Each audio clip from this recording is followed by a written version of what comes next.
Good afternoon students.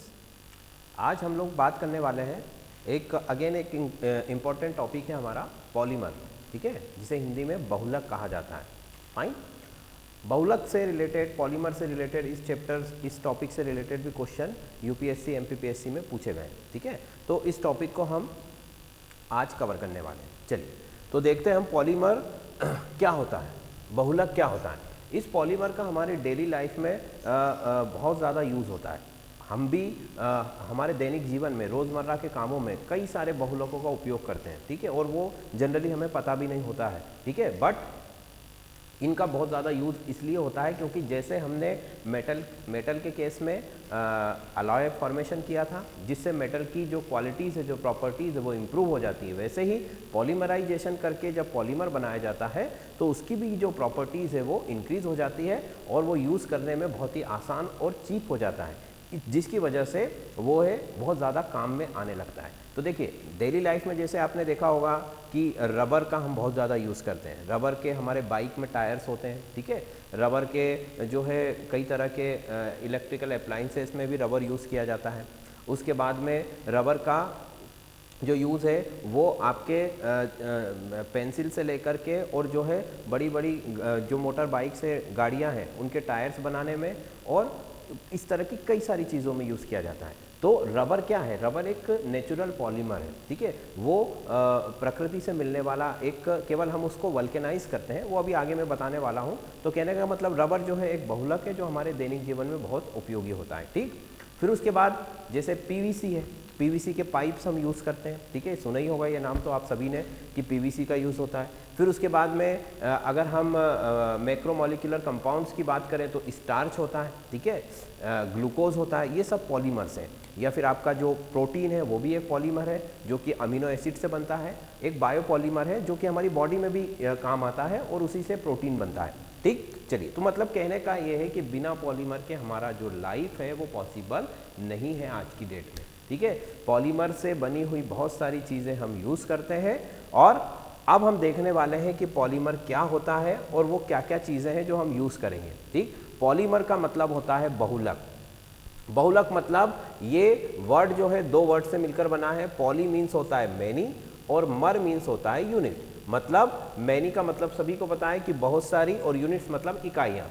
जब छोटी छोटी बहुत सारी इकाइयाँ या यूनिट्स आपस में मिलकर के किसी बड़ी इकाई का निर्माण करती है तो उसे पॉलीमर या बहुलक कहा जाता है, ठीक है। जैसे कि ईंटों, छोटी छोटी ईंटों को मिलाकर हम दीवार बना लेते हैं, तो आप ऐसा मान सकते हो कि जो ईंटें हैं हमारी वो क्या है, वो मोनोमर है, मतलब एकलक है। उसे हिंदी में क्या बोलते हैं हम, ये लिखा हुआ यहाँ पर मैंने, मोनोमर का मतलब होता है एकलक, ठीक है, जो सबसे छोटी इकाई है। और इन छोटी इकाइयों से फाइनली हमें क्या मिलने वाला है, एक बड़ी इकाई बनने वाली है जिसे बोला जाता है पॉलीमर, ठीक है। इसे बोला जाता है बहुलक।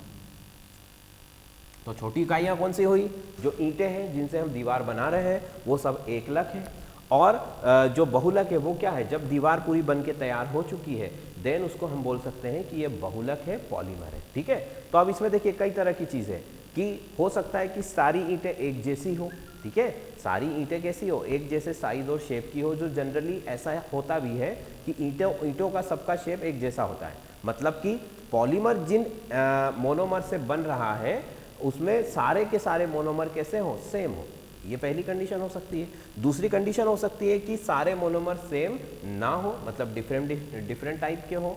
जैसे कुछ ईंटें बड़ी हो साइज में, कुछ ईंटें जो है छोटी हो, ठीक है। तो इस तरह के का जो पॉलीमर है ये दूसरी कंडीशन में आ जाएगा। देखो पहला वाला को हम बोलेंगे कि वो क्या है, वहाँ पर एक समान, जिसको हम बोल सकते हैं, ठीक है, एक समान पॉलीमर है। और यहाँ पर एक समान चीज़ें उसके अंदर नहीं है, मतलब जिन मोनोमर से मिलकर वो बना है वो मोनोमर अलग अलग है, ठीक है। तो वो अभी सब क्लासिफिकेशन में हमारा आगे आ जाएगा। तो फाइन स्टूडेंट, पहली चीज़ आपको क्लियर है कि पॉलीमर्स क्या होते हैं। पॉलीमर्स का मतलब होता है कि छोटी छोटी यूनिट्स जब आपस में कंबाइन हो करके और किसी बड़ी यूनिट को फॉर्म करती है या उसका निर्माण करती है, उसे हम पॉलीमर कहते हैं, ठीक है। अब यहाँ पर मैंने एक एग्जाम्पल भी आपके लिए लिखा हुआ है कि ये देखिए, ये है ईथीन, ठीक है। ईथीन की छोटी छोटी यूनिट्स, ईथीन की छोटी छोटी यूनिट्स आपस में मिलकर, मतलब पॉलीमराइजेशन के थ्रू, पॉलीमराइजेशन मतलब बहुलीकरण, भाई बहुलक जिस प्रक्रिया से बनता है उसे बहुलीकरण कहते हैं,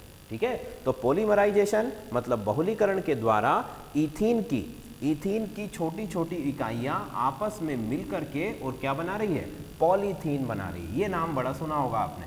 पॉलीथीन का मतलब, पॉलीथीन हम सबने यूज़ की है डेली लाइफ में, ठीक है, हर जगह मिल जाती है। आप मार्केट से कोई भी सामान लेने जाओगे तो आपको पॉलीथीन का कैरी बैग वहाँ से वो देता है, ठीक है। तो वो पॉलीथीन यही वाली है। अब पॉलीथीन जो है वो क्या है, एक पॉलीमर है। किसका पॉलीमर है, इथीन का। ये क्वेश्चन पूछा गया है, ठीक है, क्योंकि ये डेली लाइफ से रिलेटेड भी और बहुत ही सिंपल सी चीज़ें हैं। जो पॉलीथीन हम यूज़ करने के बाद फेंक देते हैं, वो जो पॉलीथीन है उसका फॉर्मूला ये होता है, तो इसको भी आपको ध्यान रखना है। और वो बनता किससे है, वो इस तरह से बनता है। तो आप देख रहे होंगे कि इसमें कोई ज़्यादा डिफरेंस नहीं है, बहुत ही सिंपल है। यहाँ पर आप देखोगे कि डबल बॉन्ड ब्रेक हो चुका है, यहाँ पर डबल बॉन्ड अवेलेबल है, मतलब डबल बॉन्ड बना हुआ इन दोनों के बीच में, ठीक है। केवल इतना ही करना है। तो हुआ क्या है, हुआ कुछ यूँ है कि यहाँ पर ये जो डबल बॉन्ड ब्रेक हुआ है, इससे कार्बन की 2 संयोजकताएं मुक्त हो गई है। मतलब ये डबल बॉन्ड यहाँ से निकल कर कहाँ आ गया है, इस तरफ आ गया है और इस तरफ आ गया है। जिससे कि अब क्या होगा कि जिससे कि ये इथीन की एक यूनिट दूसरी यूनिट से जुड़ जाएगी। जैसे देखिए इस तरह से, जैसे ये CH2 एक यूनिट है, अब इसको इस तरफ से एक बॉन्ड बना हुआ है, मतलब यहाँ से एक दूसरी यूनिट आकर जुड़ जाएगी। ये देखिए ये CH2 ये दूसरी यूनिट जुड़ गई, और इस तरह से यूनिट्स आपस में जुड़ती चली जाएंगी और एक लंबी चेन बन जाएगी। उसी को हम बोलते हैं कि पॉलीथीन का फॉर्मेशन हुआ है, पॉलीथीन बना है, ठीक है। तो ये बहुत ही इंपॉर्टेंट है और बहुत ही सिंपल सी चीज़ है। तो बहुलीकरण के द्वारा इथीन से पॉलीथीन बना, और इस प्रक्रिया को बहुलीकरण कहा जाता है। बनने वाला जो प्रोडक्ट है उसे बहुलक कहा जाता है, ठीक। अब देखिए, अब हम आते हैं इनका वर्गीकरण, मतलब क्लासिफिकेशन जो है वो किस तरीके से होता है। हिंदी में भी मैं लिख रहा हूँ, जो हिंदी मीडियम के स्टूडेंट्स हैं उनके लिए भी आसानी होगी। तो वर्गीकरण मतलब पॉलीमर्स को आप कैसे डिवाइड कर रहे हो, किन किन आपके जो क्राइटेरियाज हैं, कौन कौन सी श्रेणियां हैं जिनमें हम पॉलीमर या बहुलक को जो है बांट सकते हैं। तो देखिए, पहली जो श्रेणी है या पहली जो क्राइटेरिया है वो है बेस्ड अपॉन ओरिजिन। मतलब हिंदी में इसे क्या बोलेंगे कि उत्पत्ति के आधार पर। किसके आधार पर, उत्पत्ति के आधार पर हम वर्गीकरण कर रहे हैं। मतलब सोर्स, एक तरह से हम बोल सकते हैं कि भाई पॉलीमर को बनाया कैसे जा रहा है या प्राप्त कैसे किया जा रहा है, उस आधार पर पॉलीमर 3 प्रकार के होते हैं, बहुलक 3 प्रकार के होते हैं। पहला होता है नेचुरल पॉलीमर। नेचुरल का मतलब है प्राकृतिक, ठीक है, मतलब कि ऐसा पॉलीमर जिसको हम फॉर्म नहीं कर रहे हैं, हम बना नहीं रहे हैं, वो हमें प्रकृति से मिल रहा है, पेड़ों से मिल रहा है। जैसे कि आपका गम होता है या फिर रबर होता है, ठीक है। जो फेमस पॉलीमर है जो नेचुरल, वो रबर होता है, ठीक है। तो रबर जो है वो एक नेचुरल पॉलीमर है। उसके अलावा सिल्क है, ठीक है, वो भी नेचुरल पॉलीमर है क्योंकि नेचर से मिलता है, ठीक है। फिर वूल, ऊन, वो भी हमें भेड़ बकरियों से मिलता है, मतलब भेड़ों से मिलता है, तो वो भी क्या है, नेचुरल पॉलीमर है। जो आपका सेल्यूलोज है ये भी पौधों से मिलता है, और एंजाइम्स है जो हमारी बॉडी में भी होते हैं और एनिमल और प्लांट्स की बॉडी में भी होते हैं। तो देखिए, नेचुरल पॉलीमर मतलब प्राकृतिक बहुलक का मतलब ये हुआ कि इन बहुलकों का निर्माण हमारे द्वारा, मनुष्य के द्वारा नहीं किया जा रहा है, ठीक है। इसीलिए इनको हमने कहा कि ये प्राकृतिक बहुलक है, ठीक। और उत्पत्ति के आधार पर ही हम इनको वर्गीकरण कर रहे हैं। तो प्राकृतिक बहुलक में रेशम, ऊन, फिर आपका सेल्यूलोज और एंजाइम्स, और सबसे इंपॉर्टेंट जो है रबर। रबर भी एक प्राकृतिक बहुलक है जो कि पेड़ों से मिलता है, ठीक है।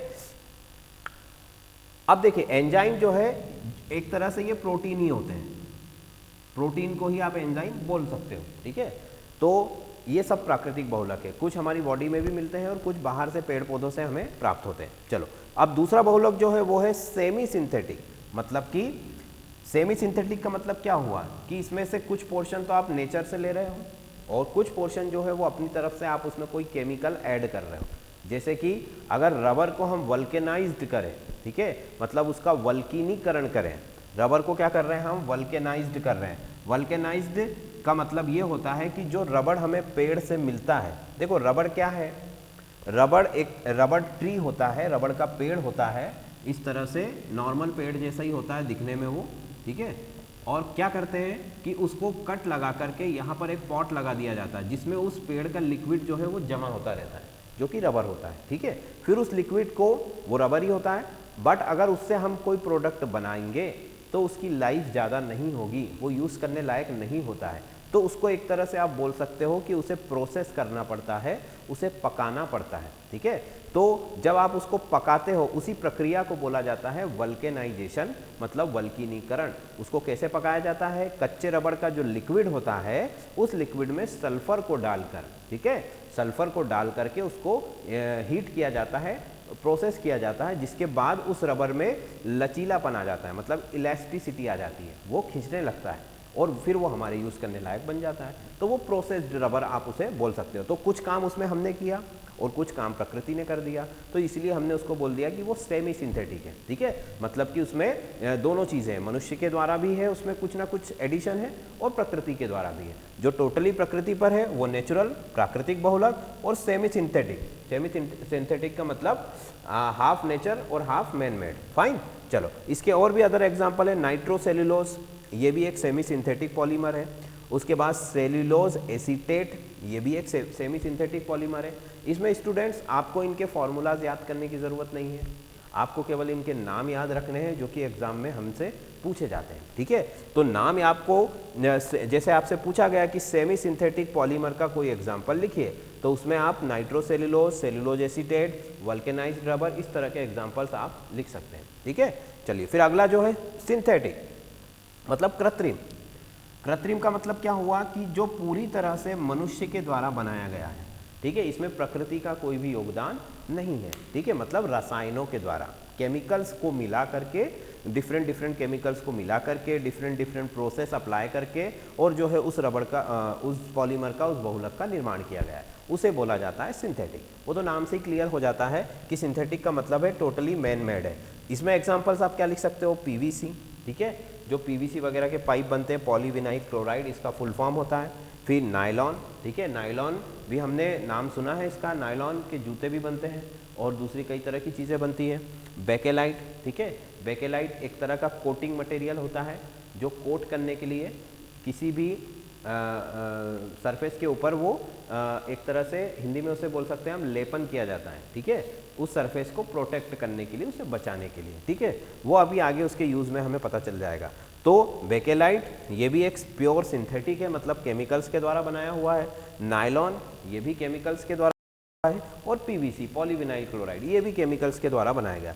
तो ये जो पीवीसी है, इसका कभी कभी फुल फॉर्म भी पूछ लिया जाता है, पॉलीविनाइल क्लोराइड, ठीक है, और विनाइल क्लोराइड इसका मोनोमर है, ठीक है, और पॉलीविनाइल क्लोराइड इसका पॉलीमर है। तो आपको शॉर्ट फॉर्म और फुल फॉर्म भी याद रखने हैं। ये तीन तरह के बहुलक का वर्गीकरण हमने कर दिया, और ये वर्गीकरण किस आधार पर हुआ था? उत्पत्ति के आधार पर। फाइन, चलिए तो अब दूसरा जो वर्गीकरण है हमारा, वो है उनके स्ट्रक्चर के बेस्ड, उनका स्ट्रक्चर के ऊपर बेस्ड है, मतलब कि उनकी संरचना कैसी है, वो बहुलक रासायनिक रूप से किस तरीके का बना हुआ है, उसके आधार पर जो पॉलीमर है उसको हम फिर से क्लासिफिकेशन करते हैं। देखिए, क्लासिफिकेशन करना इसलिए ज़रूरी है और हमारे लिए पढ़ना भी इसलिए ज़रूरी है। देखिए, एग्ज़ाम में तो एक या दो ही क्वेश्चन पूछे जाते हैं, बट हम उन एक या दो क्वेश्चंस को ये तो नहीं बोल सकते कि इस ईयर में अगर ये क्वेश्चन आया है तो नेक्स्ट ईयर में भी ये आएगा। तो हमें पूरा टॉपिक कवर करना है, और अगर टॉपिक से रिलेटेड आपको जो भी क्वेश्चंस है अगर वो सॉल्व करने हैं तो आपको थोड़ा सा इनके बारे में नॉलेज होना ज़रूरी है। तो आपको क्वेश्चन को सॉल्व करने में या उसका आंसर देने में बहुत आसानी हो जाएगी, ठीक है। इसलिए हम ज़्यादा डिटेलिंग भी नहीं कर रहे हैं, केवल जितना हमारे लिए ज़रूरी है केवल उतना ही हम यहाँ पर आपको एक्सप्लेन कर रहे हैं, ठीक है। वैसे तो इनके सारी केमिकल रिएक्शंस भी होती हैं जो कि अभी फ़िलहाल हमारे लिए पढ़ना ज़रूरी नहीं है, ठीक है। तो अब अगला जो वर्गीकरण हम कर रहे हैं वो कर रहे हैं संरचना के आधार पर, मतलब कि उनमें उनका स्ट्रक्चर कैसा है, ठीक। तो उसके आधार पर पहला जो वर्गीकरण है वो है लीनियर। लीनियर का मतलब होता है रेखीय, ठीक है, रेखीय। रेखीय मतलब मैं आपको यहाँ पर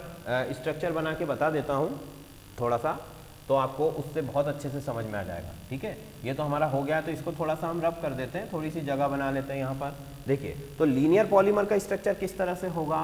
लीनियर पॉलीमर में कोई भी यूनिट है, जैसे मान लीजिए ये एक यूनिट है, ये दूसरी यूनिट से इस तरह से अटैच हुई, फिर तीसरी यूनिट इससे इस तरह से अटैच हो गई, इस तरह से एक लाइन में छोटी छोटी यूनिट्स जुड़ती चली जाएंगी, मतलब कि उस पॉलीमर का स्ट्रक्चर कैसा होगा, एक रेखा की तरह होगा, मतलब लीनियर स्ट्रक्चर होगा, उसमें कहीं पर भी कोई क्रॉस लिंक या लिंक नहीं है, कोई भी शाखा उसके अंदर नहीं है। जैसे एक पेड़ होता है ना सीधा, या कोई पोल होता है, कोई डंडा, कोई खंभा, जिसमें कोई भी ब्रांच नहीं है, कोई शाखा नहीं है, उसी तरह का पॉलीमर होता है ये, जिसमें कोई भी ब्रांच या कोई शाखा उपस्थित नहीं होती है। इसका जो संरचना है वो रेखीय संरचना है, ठीक है। स्ट्रक्चर जो है इसका वो कैसा है, लीनियर।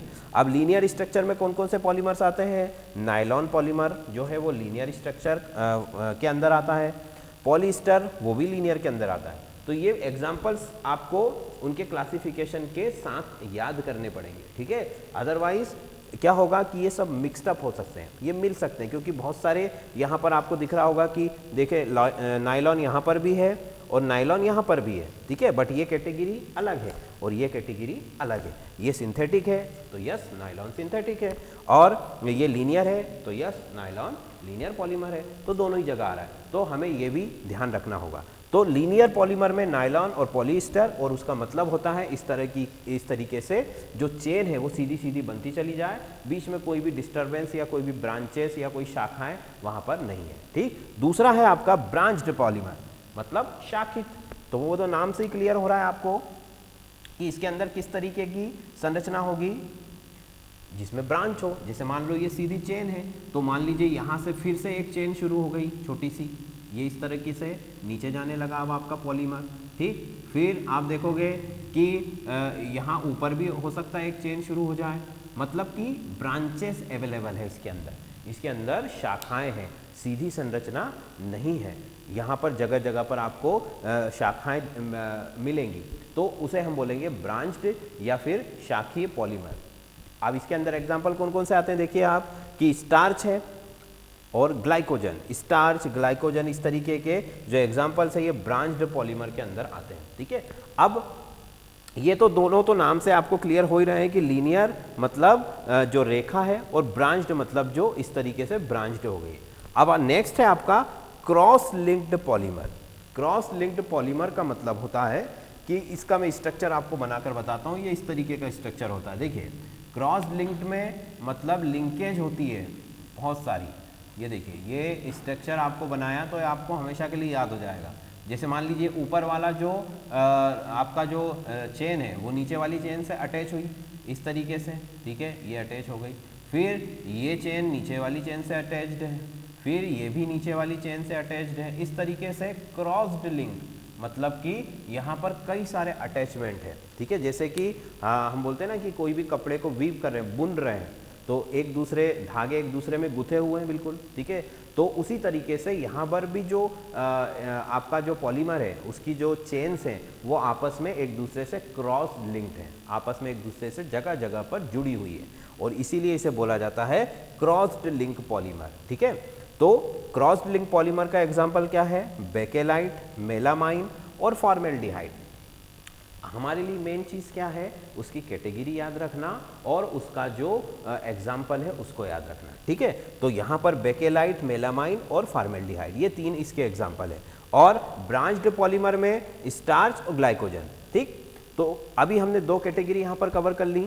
एक कैटेगरी हो गई हमारी बेस्ड अपॉन ओरिजिन, उत्पत्ति के आधार पर, दूसरी हो गई हमारी बेस्ड अपॉन जो है उसका स्ट्रक्चर, उसकी संरचना के आधार पर, ठीक। चलिए आगे देखिए, अगली जो कैटेगरी है वो उसकी केमिकल रिएक्शन के बेसिस पर है, ठीक है। यहाँ पर दो तरह की कैटेगरी मतलब दो क्लासिफिकेशन हमने बताए। एडिशन पॉलीमर मतलब इसको बोला जाता है योगात्मक बहुलक, योगात्मक बहुलक, ठीक है। अब ये क्या होता है भाई, योगात्मक बहुलक का मतलब होता है कि देखिए योगात्मक तो सारे ही बहुलक है, क्योंकि सारे बहुलक जो है वो छोटी छोटी यूनिट्स के योग से, छोटी छोटी इकाइयों के योग से बने हैं, ठीक है। तो मतलब बहुलक के अंदर योग तो हो रहा है, एडिशन तो हो ही रहा है, ठीक है। फिर इसमें क्या नई बात बताना चाह रहे हैं हम, इसमें नई बात हम ये बताना चाह रहे हैं कि जैसे कि आपको ये रिएक्शन दिख रही है, ठीक है, कि यहाँ पर इथीन ने आपस में जुड़कर क्या बनाया, पॉलीथीन बनाया, ठीक है। तो योगात्मक बहुलक के अंदर जो भी मोनोमर आपस में अटैच होते हैं और पॉलीमर बनाते हैं, तो इस प्रक्रिया के दौरान किसी भी प्रकार का कोई भी अणु या कोई भी दूसरा कंपाउंड का निर्माण नहीं होता है। ठीक है, मतलब ना तो यहाँ से आपको कोई वाटर मॉलिक्यूल मिलेगा, ना तो यहाँ पर आपको कोई भी कार्बन डाइऑक्साइड मिलेगी, मतलब सिर्फ पॉलीमर बनेगा। पॉलीमर के अलावा वहाँ पर कोई भी बाय प्रोडक्ट आपको नहीं मिलेगा। इसका मतलब ये हुआ कि जो मोनोमर है वो कंप्लीटली ऐड हो जाते हैं एक दूसरे से, किसी तरह का कोई लॉस वहाँ पर नहीं हो रहा है। ना तो वाटर मॉलिक्यूल निकल रहा है किसी भी फॉर्म में, ना कार्बन डाइऑक्साइड निकल रही है, ना कोई अदर सिंपल कंपाउंड निकल रहा है। ठीक है, दैट मीन्स कि जब मोनोमर आपस में अटैच होकर के और एक पॉलीमर बनाते हैं और इस प्रक्रिया के दौरान किसी भी प्रकार का कोई भी अणु या कोई भी साधारण यौगिक का निर्माण अगर नहीं हो रहा है तो उसे हम बोलेंगे योगात्मक बहुलक, क्योंकि इसमें सिर्फ योग हुआ है, माइनस कुछ नहीं हुआ है। उसमें से आपको बाय प्रोडक्ट कोई मिल ही नहीं रहा है, मतलब आपका लॉस कुछ भी नहीं हो रहा है, केवल एडिशन हो रहा है, इसीलिए इसे बोला जाता है योगात्मक बहुलक। फाइन। अब दूसरी इसकी कैटेगरी, इसके एग्जाम्पल क्या है, जैसे इथीन है, पीवीसी है। इथीन का एग्जाम्पल ये लिखा ही हुआ है आपको कि आप देखोगे कि यहाँ पर सिर्फ एडिशन हो रहा है कि ये आपका इथीन का एक यूनिट आया, ये इथीन का दूसरा यूनिट आया, फिर उससे तीसरा जुड़ गया, इस तरह से कई सारे यूनिट्स आपस में अटैच हो जाएंगे। ठीक है, बट आपको कोई भी बाय प्रोडक्ट मतलब उप उत्पाद नहीं मिलेगा, उसके साथ बनने वाला कोई भी उप उत्पाद नहीं मिलेगा।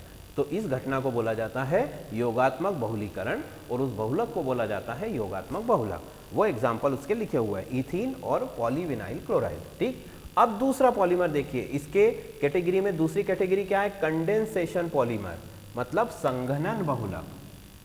संघनन बहुलक हिंदी में बोला जाता है इसे संघनन बहुलक। अब इसमें क्या होता है भाई, संघनन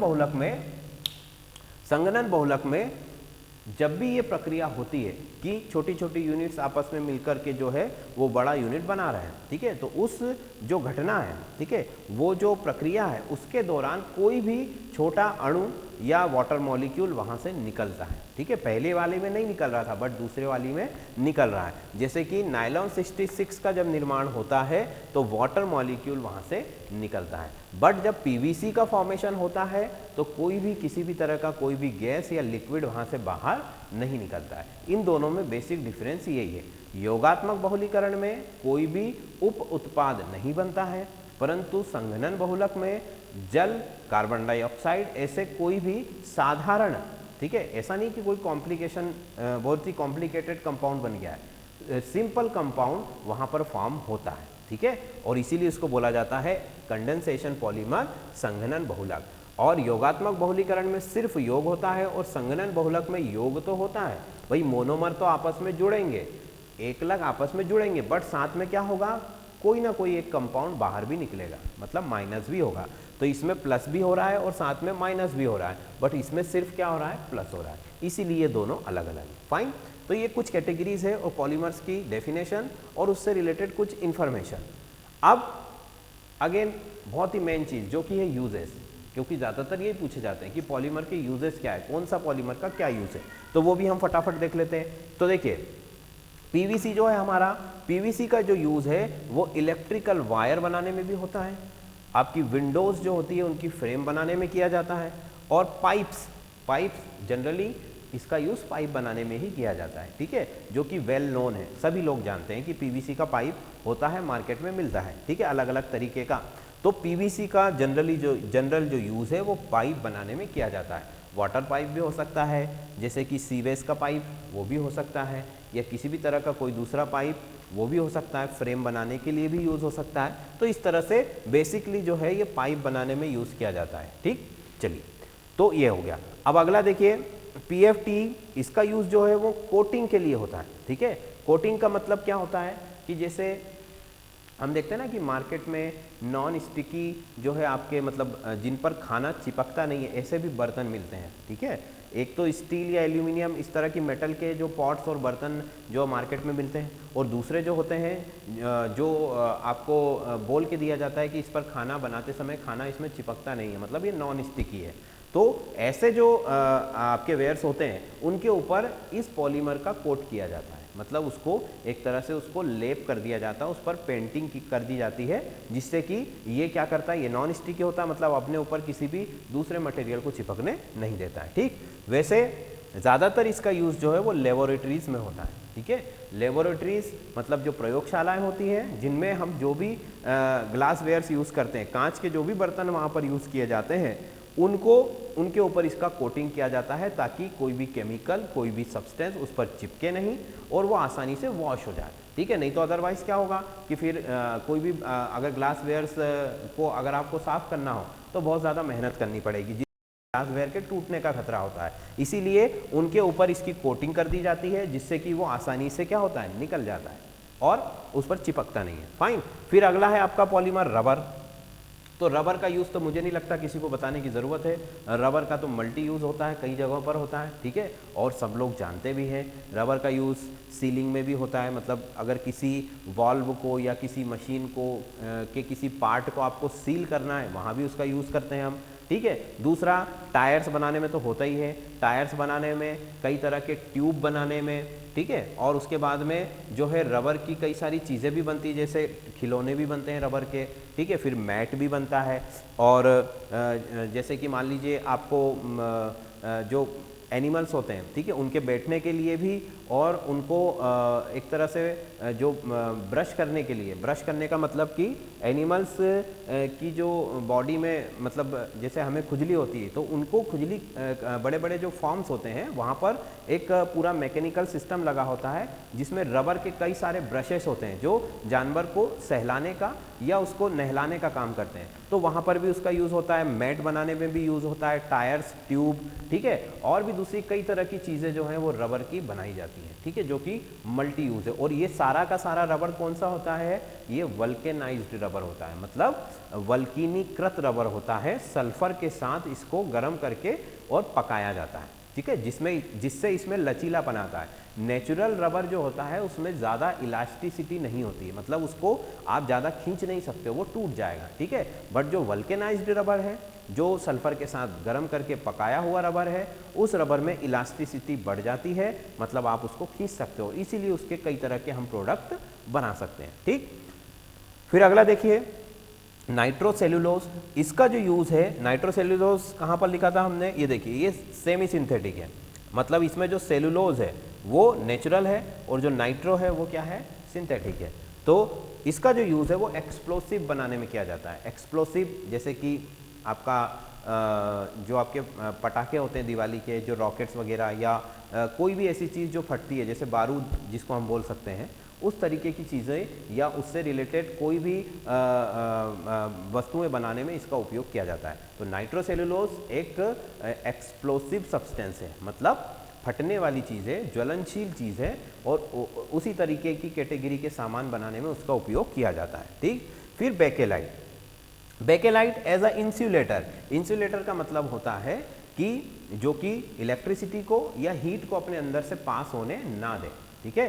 इंसुलेटर का काम यही होता है। इंसुलेटर का मतलब होता है कि जैसे मान लीजिए आपका इलेक्ट्रिक वायर है, उसके ऊपर प्लास्टिक का कवर चढ़ा होता है ताकि आपको करंट ना लगे, तो वो इंसुलेटर है, क्योंकि वो अपने अंदर से करंट को पास होने नहीं दे रहा है। तो बेकेलाइट भी एज अ इंसुलेटर यूज़ किया जाता है, बट ये नॉर्मल इंसुलेटर की तरह यूज़ नहीं किया जाता है, ये बहुत ज़्यादा जो महंगे एपरेटस होते हैं, ठीक है, वहाँ पर यूज़ किया जाता है, ठीक। फिर किचन वेयर्स।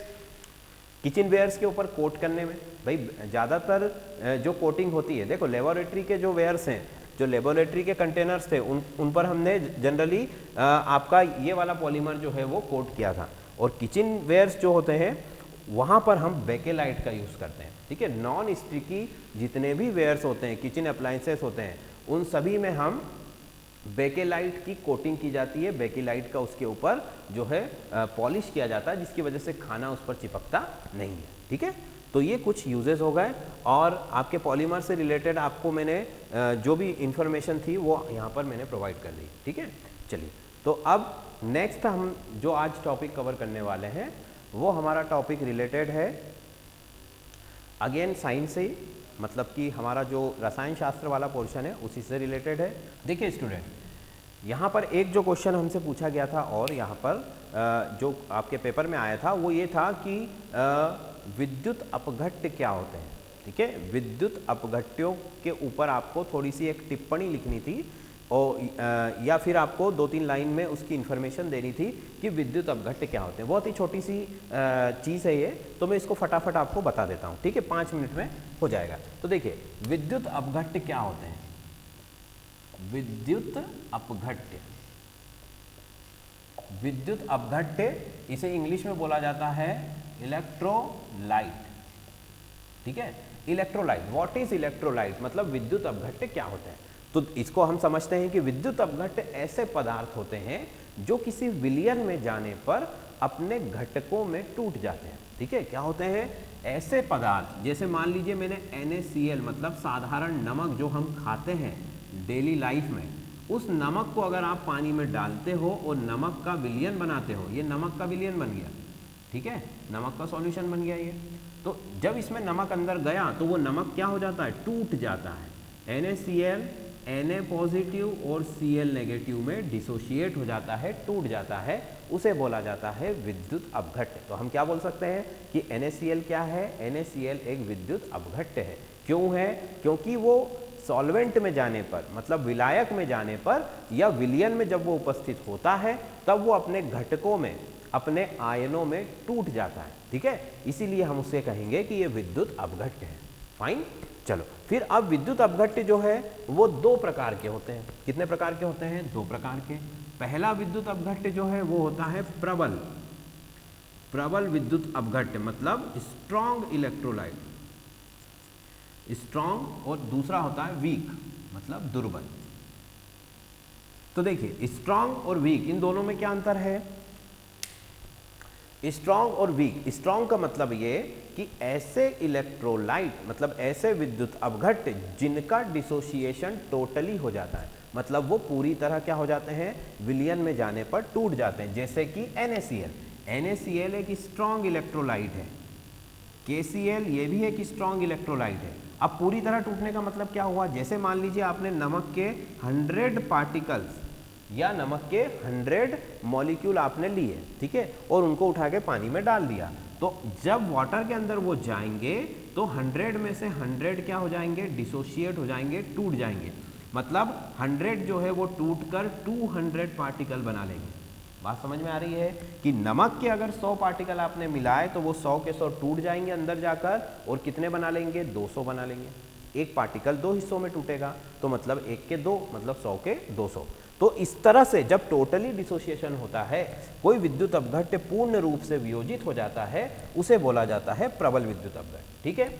अब इसका उल्टा है कि दुर्बल क्या होगा, दुर्बल का मतलब ये होगा कि ऐसे विद्युत अपघट्य जिनका डिसोसिएशन पार्शियली होता है, मतलब जो आंशिक रूप से वियोजित होते हैं, जैसे कि एसिटिक एसिड, एसिटिक एसिड एक या कार्बोनिक एसिड, ये दोनों ही क्या है, ये आपके दुर्बल विद्युत अपघट्य है। दैट मीन्स कि अगर आप इनको वाटर में मिलाओगे या किसी सॉल्वेंट में मिलाओगे तो ये पूरी तरह डिसोशिएट नहीं होते हैं। जैसे कि अगर एसिटिक एसिड के आपने 100 मॉलिक्यूल लिए और उनको वाटर में ऐड किया, डाला, तो 100 में से सिर्फ 10 या 20 मॉलिक्यूल ही टूटेंगे, बाकी के एज इट इज रहेंगे, वैसे के वैसे ही उस सॉल्यूशन के अंदर पड़े रहेंगे। तो इसको बोला जाता है वीक इलेक्ट्रोलाइट। इसका डिसोसिएशन टोटली नहीं हो रहा है, पार्शियली हो रहा है, आंशिक रूप से हो रहा है, ठीक है, इसीलिए इसे बोला जाता है वीक इलेक्ट्रोलाइट।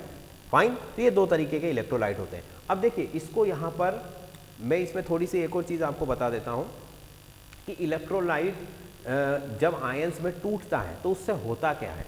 तो उसको आप समझिए कि मान लीजिए आपने यहाँ पर एक प्लेट के अंदर सॉल्ट रखा हुआ है, नमक रखा हुआ है, ठीक है, ये नमक रखा हुआ है। यहाँ पर आपने एक वायर लगाया, यहाँ पर दूसरा वायर लगाया, ठीक है। इसको समझिए, बहुत ही छोटी सी और सरल चीज़ है जो आपको पता भी होगी शायद, ठीक है, फिर भी मैं आपको बता देता हूँ कि जैसे मान लीजिए एक प्लेट में नमक रखा हुआ है, उस नमक के ऊपर हमने 2 वायर लगा दिए, ठीक है। वायर आपस में टच नहीं करना है, वो सिर्फ नमक पर आपको लगाना है, सॉल्ट के ऊपर। अब उस वायर में आप एक बैटरी लगा दो इस तरीके से, फिर इस पूरे सर्किट के अंदर एक आप बल्ब लगा दो। तो जब बैटरी आप ऑन करोगे, जब आप उसमें करंट फ्लो करोगे, तो आपका जो बल्ब है वो ग्लो नहीं करेगा, वो जलेगा नहीं, क्योंकि सॉलिड जो सॉल्ट है, जो ठोस नमक है, वो विद्युत का कुचालक होता है, उसमें से विद्युत धारा प्रवाहित नहीं हो सकती है। बात समझ में आ रही? क्यों नहीं प्रभावित हो रही है? क्योंकि वो किस फॉर्म में है? वो NaCl के फॉर्म में है। और विद्युत धारा प्रभावित होने के लिए क्या चीज जरूरी है? उसके लिए जरूरी है मुक्त आयनों का होना। फ्री आयन अगर होंगे किसी सब्सटेंस के अंदर तो ही उसमें करंट पास होगा।